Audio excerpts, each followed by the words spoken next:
How to create an account in X app. I'm gonna guide you through the process on how to do it. Let's get started.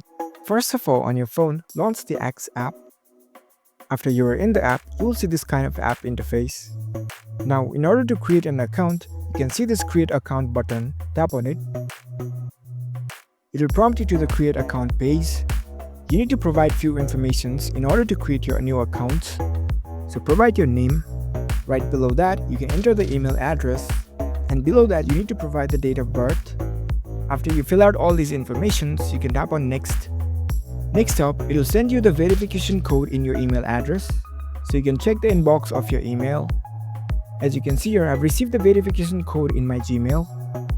So you can copy this code, paste it over here, tap on next. Now you'll need to set a password for your account. Make sure your password is secured and easy for you to remember. Once you are done, you can tap on the sign up button in the right hand side. And that's it. Your account has been successfully created. You can now set up permissions and you are ready to explore this app. So that's a very simple process to create an account on X app. If you found this video helpful, don't forget to give this video a thumbs up and subscribe to our channel for more tech tips. Thank you for watching.